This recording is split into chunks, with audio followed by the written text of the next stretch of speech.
Yo,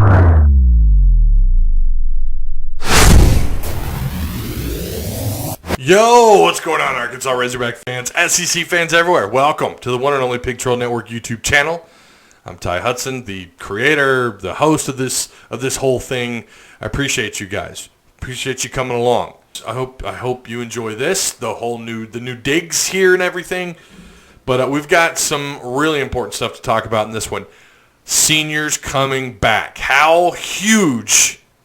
How big is this news exactly? Let's dive in and discuss. Let's talk about it. Blake Curran, Devon Warren, Myron Cunningham, Ty Cleary, Grant Morgan, TJ Hammonds. All seniors coming back. All of them pivotal at some point in time this year. They had some kind of an impact this year, especially TJ Hammonds had very few moments this year, right? But still, when he was called up, the guy made plays. The same thing for Blake Curran. So let's start there. Blake Curran. 20 catches, 201 yards. That's 10 yards. That's a first down every time he caught the damn ball. What do you have? 2 touchdowns on the year. He did drop one in the end zone. Could have had 3. But I think his catch radius as the year went on improved, and he became a little bit more confident blocker as the year went on.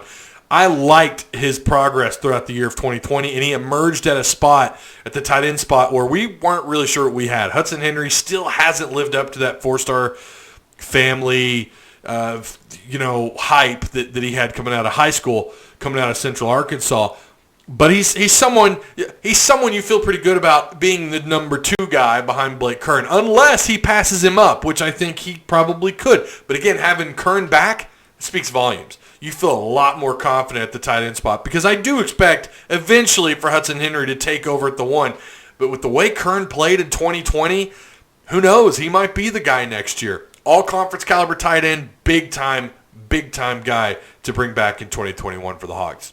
Devon Warren, up until he got injured, this guy became such a big part of the offense. Knox, who disappeared. Shamar Nash opted out. Turner, as we found out later, it kind of bounced around what he would do with the Razorbacks in 2020, but he ended up getting redshirted because, I think he had multiple COVID. I think he ran into COVID a couple times. Big-time 4-star wide receiver out of high school. So what were you going to do at the wide receiver spot? You knew you had Treylon Burks, right? Mike Woods showed out. But then if Burks was hurt, or if Woods was catching a lot of heat, or Burks was catching a lot of heat, double coverage or whatever, Devon Warren became that guy. He became a bigger piece of the offense. He ends up on the year, 15 catches, 278 yards. That's nearly 19 yards per reception. He had 3 scores. He ran the ball twice against the Tennessee Volunteers for 41 yards. Stepped up big time in the absence of these other playmakers at the wide receiver spot. He can run the football too. When you talk about those end arounds, you don't feel too bad. When he was in on the end arounds, you felt pretty good about what he was capable of doing using that speed. We only knew him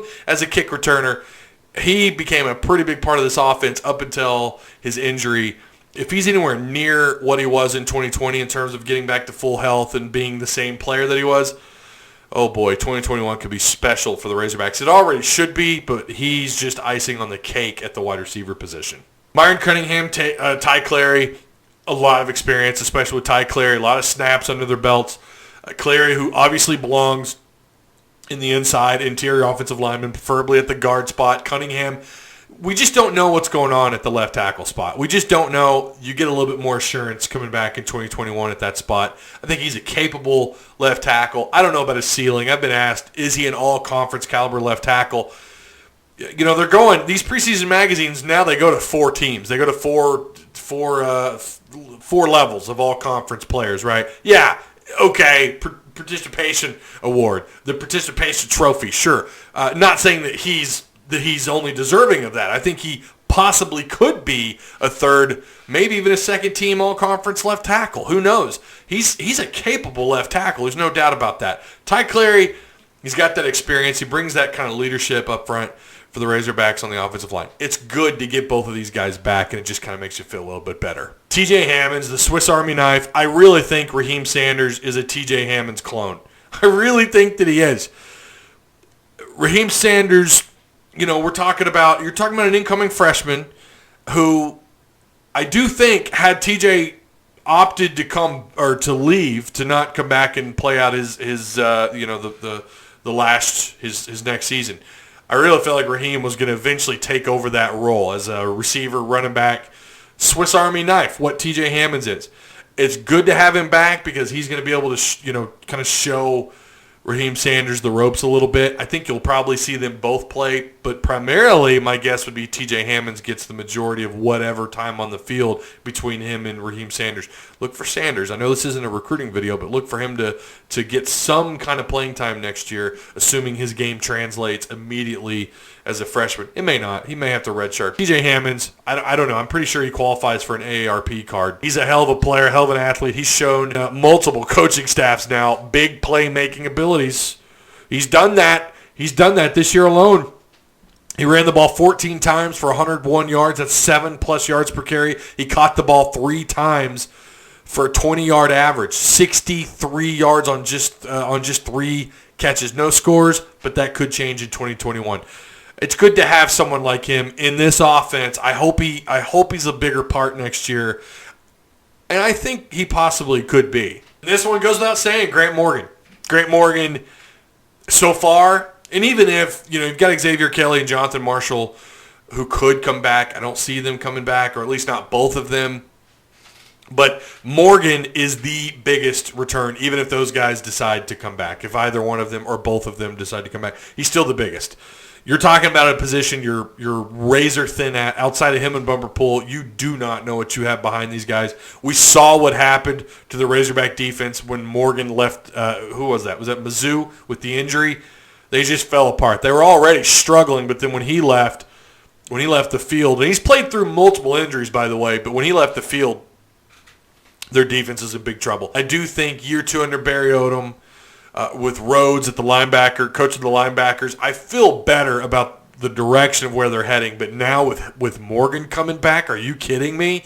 This is big. You're talking about an All-American capable, All-American caliber type of linebacker, right? 10 games. He missed very little time on the field, showed some serious durability, played through injuries, 111 tackles, 2 sacks, a pick 6 with 5 other passes defended.